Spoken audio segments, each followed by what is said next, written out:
4 দিনের শুভেচ্ছা সফরে চট্টগ্রাম বন্দরে এসে পৌঁছেছে রাশিয়ার নৌবাহিনীর 3টি যুদ্ধজাহাজ। সফর শেষে জাহাজগুলো 16 এপ্রিল বাংলাদেশ ছেড়ে যাবে। এ নিয়ে আরও জানাতে যোগ দিচ্ছেন সহকর্মী আব্দুল্লাহ রাকিব। রাকিব, চট্টগ্রাম বন্দরে এই নৌবাহিনী যুদ্ধজাহাজটি ঠিক কখন নাগাদ এসে পৌঁছেছে? জাহাজ সংশ্লিষ্ট কারোর সাথে কোনো কথা হয়েছে কি? বান্ডেল থাকলে প্রতি সেনমানিতে টাকা বাঁচবে। বিকাশ সেনমানি বান্ডেল কিনে জিতুন প্রতি লেনদেনে। শুভেচ্ছা সফরের অংশ হিসেবে রাশিয়ান যে যুদ্ধজাহাজ এবং একটি তেলের ট্যাঙ্কার কিছুক্ষণ আগে চট্টগ্রাম বন্দরের যে পতেঙ্গা কন্টেইনার টার্মিনালের যে জেটিটি রয়েছে সেইখানে এসে পৌঁছেছে। আরেকটি জাহাজ সেটিও চ্যানেলে প্রবেশ করেছে ইতিমধ্যে।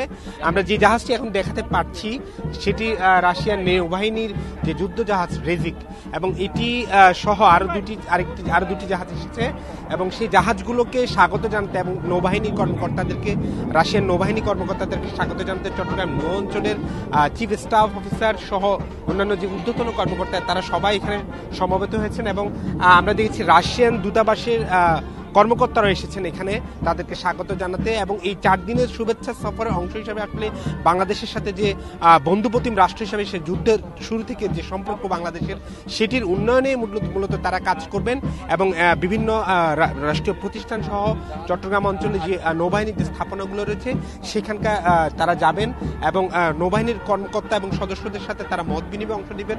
দুই দেশের মধ্যে যে পারস্পরিক সম্পর্ক রয়েছে, তাদের মধ্যে যে দীর্ঘদিনের সামরিক নানা বিষয়ে তাদেরকে তাদের অভিজ্ঞতা বিনিময় সেটিও তারা এই সফরের মধ্য দিয়ে করবেন। আমরা দেখেছি মাত্র কিছুদিন আগে অর্থাৎ গেল সপ্তাহে বাংলাদেশ সেনাবাহিনীর প্রধান রাশিয়া সফর করে এসেছেন এবং সেখানে একটি উষ্ণ একটি সম্পর্ক এবং সফর হয়েছে।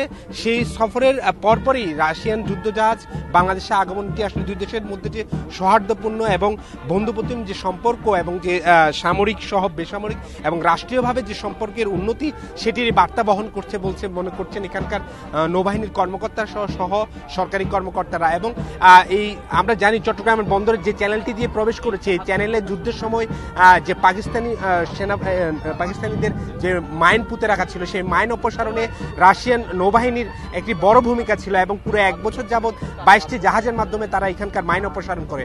ফলে তাদের মধ্যে যে ঐতিহাসিক যে সম্পর্ক সেই সম্পর্কের একটি পুনর্মিলন বলা চলে এই যুদ্ধজাহাজ সফরের মধ্য দিয়ে। এবং তাদের যে পুরনো যে সম্পর্ক সেটিকে আরও নতুন করে জোরদার করা এবং দুই পক্ষের মধ্যে যে সামরিক রাষ্ট্রীয় এবং কূটনীতিক যে সম্পর্ক আছে সেটিকে আরও বেশি উত্তরোত্তর এগিয়ে নিয়ে যাওয়ার জন্য এই সফর। বন্দরে এসেছে রাশিয়ান যুদ্ধজাহাজ, এ নিয়ে জানাচ্ছিলেন সহকর্মী আব্দুল্লাহ রাকিব।